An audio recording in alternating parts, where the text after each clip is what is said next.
All right, welcome back to your favorite Wednesday night show, A Dash of Life. Excited to be on here tonight, as usual. We got a great guest coming up tonight. But first of all, I want to thank everybody for coming out and supporting the show. We are up to, I believe, uh, 82 subscribers, so which is awesome. So if you haven't signed up to the Dash of Life channel, make sure that you go check it out. Got past episodes of people that I've talked to, so it's going to be exciting. But tonight, um, I've got a friend I have known for a long time. He's retired now, Chief Master Sergeant Chris Walker. So I'm going to be bringing him on. So I'm going to shoot him a invite. We'll bring him on here in just a second. I hope everybody's having a good Wednesday night, enjoying their time. And here we go. Oh, all right. Let me get my stand figured out here. Let's get your stand figured out. Yeah. There we go. How's that? How you doing, brother? I'm doing great, man. It's good to see you. Good to talk to you. It's good to see you. Good to talk to you. Welcome to the show. I don't know if you've seen anything, but this is just about A Dash of Life, just about my friends and the amazing things that they've done in their lives. And you are my friend, and you've done some amazing things. So I just wanted to see what it was like to finally be retired. Oh, it feels great. I could tell you, I've been purposely laying low. I've been purposely not doing much, spending a lot of time on the golf course, a lot of time taking naps, and really just doing what I want. So yeah. It's been great. I've needed it. Yeah. What, 30 years, right? 29 and a half. So yeah. Not quite 30, but I tell you, when I first started talking about it, I was like, man, another 6 months. That's, yeah. I was wore out. Yeah. So, I mean, it's only been a few months though, but like you said, so the best thing is what? What is the best thing about being retired now? Honestly, I think about not worrying about everything. You know, I would sit at home, and before I'd fall asleep at night, I would, be worried about something that was going on, or our airmen. And now I just worry about me and my family, and it's nice. You know, if I want to stay up late and watch TV, or, have that one extra beer, I can do that. Absolutely. Absolutely. Yeah, I think that was for me. I mean, I took 4 months off before I went back and actually went to work. But yeah, that was the good thing, was just being able to sleep in and or go to bed and whenever I wanted. So you just recently went to a wedding. You want to expound on who got married? So yeah, we've got 4 kids, blended family, and our second oldest son, Cameron. You probably remember Cameron when he was a little bit younger. Oh yeah. He's in the Air Force now, serving up in Alaska, and so he got married up in Anchorage, and so we flew up there for a week and got to see the beautiful state. Yeah. And had a good time. We were up there for a week. Yeah. Only thing I didn't get to do that I really wanted to do was go fishing. So. Well, he's up there now, so I mean, you always can set up another trip to take up the fishing. Yeah. I saw some pictures and got to see some videos. So yeah, like you said, I remember Cameron being down here close to the ground, knowing him years ago. But what is it something that you're looking forward to now that you are retired? I mean, are you wanting to go back to work, or are you just gonna take it easy? What does Chris want to do now that he's retired? So absolutely want to get back to work. I actually just accepted kind of what I call a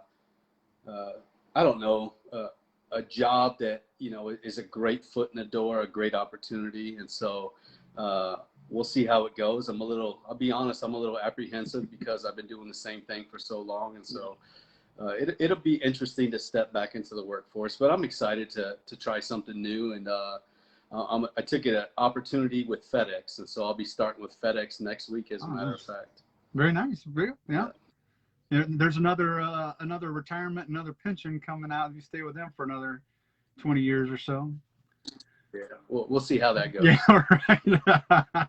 I worked and even afterwards, and I was like, it was during the pandemic, or during the initial stages of the pandemic last year, that the wife and I had talked about it and said, you know what, I'm going to stay retired. I'm retiring and being a stay-at-home dad. And now that's what I'm doing, doing a talk show and talking to people. I mean, that's kind of what started this whole thing. I was being at home and not being able to, you know me, I'm the social butterfly. I like to talk to people and be around people, and being stuck at home and not being able to go do things and be places. So I wanted to be able to reach out to my friends, but that's what I'm doing now is I was like, you know, she's working, she's the breadwinner, and she's enjoying being out in the workforce. And so I'm staying home, taking care of the girls and being a stay-at-home dad.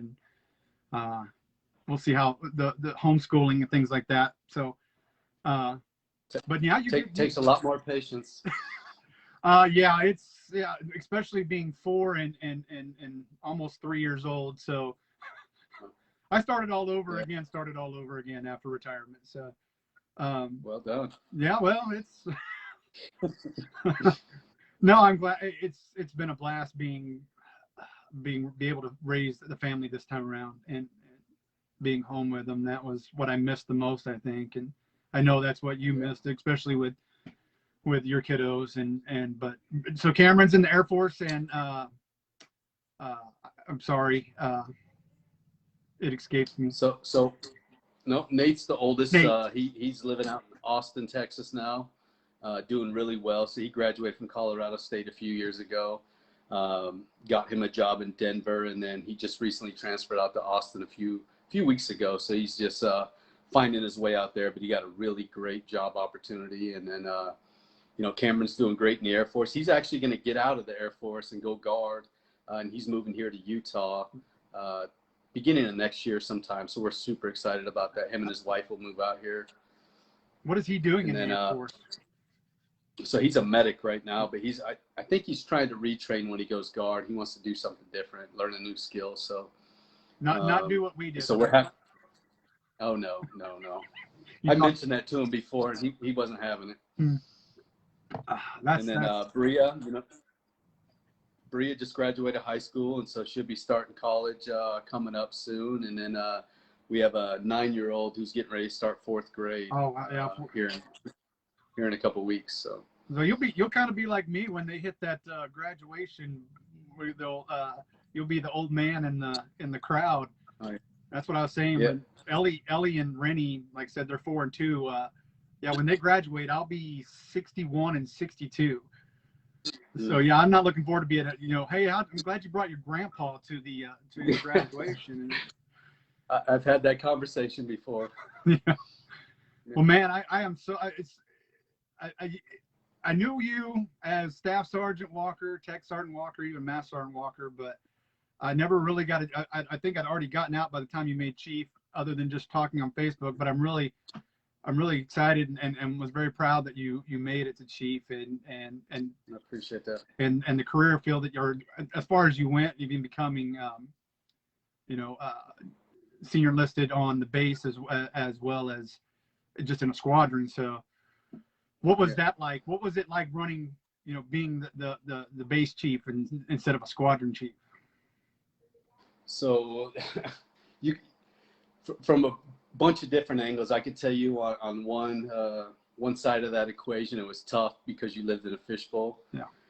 We lived on base at the time, and the way we lived on base there at Hill, the command chief's house is sitting there, and there's a trail or a sidewalk behind us that's kind of elevated. And I can't tell you how many times, just trying to sit down and eat dinner, people would be staring in the window. I even had a text one day, said, "Hey, I saw you pouring a drink in the kitchen." And I was like, this is out of control. But everywhere I went, I had to be very aware of my surroundings. And we had been out to dinner before, my wife and son and I, and, people were looking at me, and, go back to my Staff Sergeant days, and I'm like, the hell are you staring at? Yeah. What I want to say. And my wife's like, your picture's everywhere, and there's 30,000 people that work on base. You got to be careful. They probably recognize you. Absolutely. So that part of it was a little bit tough. It's hard to just be yourself. But, you want to stay true to who you are, because obviously, I never sold out. I never changed who I was, but you know, you also got to be aware of your surroundings and make sure you're doing the right thing. From the other side of it, I had a blast. I could tell you got to spend some amazing experiences that I got to partake in, and spent some amazing time just, you know, talking to airmen and learning their stories. And so I absolutely love that side of it. And then there's a third side, which was the worry and, you know, constantly thinking about what they're doing. And, you know, I look back even on my career, you know, we lost Airman Peterson when I was at Tinker, and then I lost an airman when I was at McConnell, and lost another airman when I was at Robbins. And then not too long before my retirement, we lost an airman here. And so that stuff was probably the part that made me go bald. Yeah, I can totally imagine. Yeah, it's losing someone is never easy, and we lost a few, and I think I mean I envy you on the part where you got to go out and be part of the base and not just a squadron. I think that would have been the best part of the job is meeting people in other squadrons and actually you know, seeing other sides of, you know, whereas we were, you know, at least for me, I was stuck in the cop squadron, so I didn't get to meet a whole lot of other people unless they were doing something bad. And I guess seeing, you know, so getting to see other people excel and do good things for the Air Force is man, I envy you on that part. So that, I mean, that's probably one of the best perks of the job, as being a command chief. So awesome. Yeah, it was a lot of fun. Yeah. Well, I'm glad now you're retired in Hill, and you're staying in Utah, I take it. Yep. So we built a house here. My wife has a great job. She just got a promotion, and she's in the Air Logistics Complex here on the base, and so she's got a new job. She's loving that. Nice. Gabe's got a lot of friends, and we like it here. There's a ton to do, outdoor activities, relatively close to all the kids now, and yeah, it's a great place to be. Yeah, I got a few friends. I have a friend, Thomas, who works at BYU, and he's part of their football or the athletics, and he's a doctor and for the athletics team. So I love getting to chat with him. But yeah, Utah, I got to drive through there a few times and stay at Hill and lodging and things like that. But it was beautiful just from the base side of it. So I'm glad you got to go there. So what is it now? I mean, do you have any, besides obviously the job with FedEx, is there anything else that you want to do that you want to explore now that you have the time, like writing a book or doing something that you've always wanted to do, but you never had the time, but now you do? So there's a couple things. Writing a book is actually one of them. I've actually talked about that. Mm-hmm. I've gone back and forth, and I've started to put some words to paper, or keys to keyboard. I don't know how you say that. Keys to keyboard. There you go. I have started to write a few things, but now I'm just trying to decide, do I want to try to go the fiction or nonfiction world? And you know, if I go the nonfiction, does anybody want to hear what I have to say? You know, that's kind of a big thing. Like I was thinking of things to ask you, and I was like, I mean, if you wrote a leadership book, I know I would read it, because again, I always looked up to you in the squadron, on base and everything. So I know if you, and I guarantee you, from seeing people that just like the picture or like that we were doing this talk today, I guarantee you if you even just did a leadership book, you'd be point on. And I always admired that about you would post some of your books that you were reading, some of the leadership books or business books or things like that you were reading to better yourself.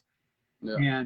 And I have to admit to you, I went and picked up some of those books just because you posted them. And so I whatever you do, whatever book you write, I'm going to buy. So just put it that way. But man, I think you have a lot to offer the airmen that you left behind still. You don't, just because you retired and you're gone, I don't think that you still stop leading, if that makes any sense. Absolutely. And I wholeheartedly believe if you wrote some kind of leadership book, you would nail it. But you know, I love you, brother, and I'm just so proud of how how far you went into the Air Force. So man, it's just an awesome feeling to be talking to you right now. So appreciate that. yeah, but I do, man. If whatever you do, write a book, because I agree with you. You're gonna have fun with it. So now that you're working for FedEx and you got the life in Hill, is that where we're staying? Is that where you know, like we've always talked about, oh, if I retire somewhere, I'm going to go, you know, I'm not retiring for a little bit, but I want to head here. Is that your home? I do. Obviously nothing's set in stone or concrete, but I think we're going to be here for a while, for certain. Some stability for, Gabe. None of the other kids really had Bria, for the most part, had a place where she grew up. Yeah. She did a little bit of moving around, but this is an opportunity for him to really, make some lifelong friends. And, for my wife's career, because I've asked her, we just had our 10-year anniversary, and, throughout that 10 years, how many times have we moved? And so she's had to go and start over every time. And now with this promotion and the opportunities that come with it, I want to give her some stability, Gabe some stability, plant some roots, not have to pack the house anymore. Because I could tell you, moving in PCS, and as you know, it gets old after a while. Yeah, absolutely. I think we've talked about, we're looking, we talked about moving further north in Oklahoma for a while, but we're also looking in Colorado as well. I always said Oklahoma was always going to be, just being from here, but there's just so much more for me to explore, I guess. And Colorado is something we've been talking about. So that's cool. I get it, the moving around. What is now? I'm going to ask you a very controversial question, and I hope you don't mind answering it. How are the Bengals going to do? That's, to be honest, that's never controversial, because normally the answer's decided very early on. Yeah. Actually, I'm cautiously optimistic this year. Yeah. We had some good years for a while, but we couldn't get a playoff win, and then we've been really bad the last few years. But I can tell you, we got a lot of really good young players, and so I'm hoping some of those Oklahoma boys will come through and do something big for us. Well, yeah, if Mixon can stay healthy, and you got Burrow, as long as Burrow's leg is back to 100%. I've never disliked Cincinnati, and I just give you a hard time because they're your team. Obviously, being a Dallas fan, but you know what? I'm going to have to root against them twice each year now.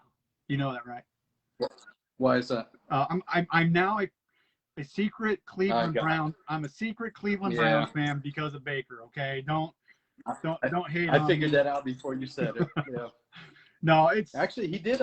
He drew a lot of fans into that fan base. I noticed that because, on social media I follow a lot of Bengals pages, and they obviously go back and forth with the Browns, and I see that quite a bit. Yeah, I'm hoping for a great season just all around for even college and pro. We've been talking college a lot lately, but I'm excited for the seasons this year. My quarterback got hurt as well. I love Dak Prescott. Yeah.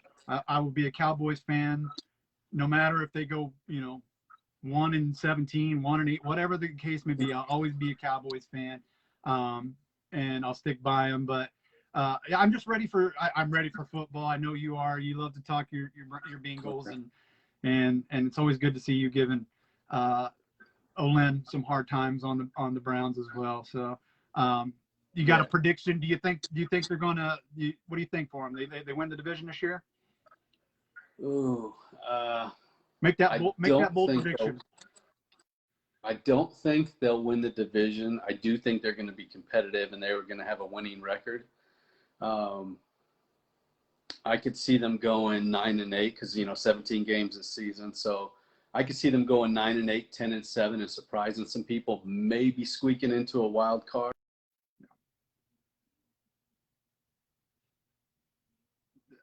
I lost your voice there. The core we got, I think in the next few years we're going to be dangerous, kind of like we saw the trajectory with the Browns. Yeah. I think you're going to see something similar with the Bengals. And actually, I get to experience something this year. I've got to go to Jacksonville and see them lose in person. I've got to go to Dallas and see them lose in person, Kansas City and lose in person. But I've never been to Paul Brown Stadium up in Cincinnati. And for my retirement gift, my boys bought me tickets. So we're going up there for the Thursday night game on September 30th to Paul Brown Stadium. Nice. Just me and the 2 older boys. So yeah, this division might be the toughest in the AFC. Yeah. I literally think, because Pittsburgh, Browns, Bengals, and Baltimore, they've got to be the toughest division in the AFC this year. That's my prediction for them. I can see, I honestly see Pittsburgh getting left out, and it's going to be between Baltimore and Cleveland and Cincinnati for that top part of the division. That's just, of course, I'm a Pittsburgh Steeler hater. Don't. Oh, so am I. Trust me. Well, brother, man, it was so awesome to see you. I am so glad that you're doing great, and congratulations on the retirement. I wish I would have got to see you when you were here in Oklahoma. I know you did your rounds, hitting all your bases, but I was here doing the show that night as well. So yeah. I figured this was the best way I could get you on and talk to you, and hopefully I'll get to see you in person again sometime. Absolutely. So, and I tell you, if you ever make your way out to Utah, you got a place to stay. I'm telling you, if you're looking at Colorado as a potential destination, at least take a look at Utah as well. This state is probably got everything that Colorado has to offer. We do have, regular percentage beer now, so you don't have to worry about the old 3%. We actually passed that. We do actually have regular percentage beer here, but I don't have to travel to the Texas border to actually get real beer anymore. So, but there's something that she and I are exploring, and we have a lot of the mountain states. She loves skiing. She loves the mountains. So I'm hoping we'll have that discussion soon. But yeah, and I definitely want to make it out there. We've got friends and relatives out that way anyway. So yeah, I'll definitely. Awesome. But again, same thing. If you're ever out here in Oklahoma, you always got a place to stay as well, brother. But I appreciate you coming out. Man. We'll see you around. I'll get you back on for another show. Okay, how's that sound? Sounds great, man. Maybe we'll talk about my book. Yeah, we will. Let's do it. All right. All right. Enjoy your retirement, my friend. You wholeheartedly deserve it. Thanks, brother. I appreciate you. Have a good night, bud. See you. Bye. All right, guys. That was Chris Walker, retired Chief Master Sergeant. Known him for 20 plus years, and it's always good to get a talk with him. And it doesn't matter what you do, as long as your heart is in it, you can always do good things. And it was good to see that he made it almost 30 years in the Air Force. So Chris, thank you again for coming on tonight. Guys, it's always a pleasure seeing everybody interacting with us. Hello to everyone that made a statement out tonight. Good to see you. And I hope that you will continue to come back and share these nights with me, as well as on YouTube. Like I said, go check out the channel. It's got all past shows, or almost all my past shows. Chris, I'm working on getting our Star Wars one up. So if you're watching, it's going to be on there soon. It just takes like 3 years to download a video because of where I live. So I'm definitely going to get ours on soon. But please go check out the channel, subscribe, help my family out. It's a way for me to help the girls and my wife and do things that I love and be able to make money and doing what I love. So go help support the channel. And like I said, I've got a new drawing. If we get up to 150 subscribers, we're going to do a $100 drawing for a Target gift card. 150 subscribers, we're going to get going for a $100 gift card to Target. So go subscribe. Go watch the videos, share them with your friends. Coming up, we've got Friday, we've got the premiere video for my friend Less Than Greater Than, their band. Check it out on my YouTube channel. It's an awesome video. I love the song. You're going to love it too. We've also got another football show coming up this weekend, as well as Angel and I are going to be reviewing the What If on Disney Plus, the Marvel What If shows on Disney Plus. We'll be reviewing the first episode this weekend, this Sunday. So check it out. Again, guys, thank you for coming out. Chris, enjoy your retirement. I love you, brother. Come see us anytime you want. As I say every week, take care of one another, love one another, and I'll see you next Wednesday.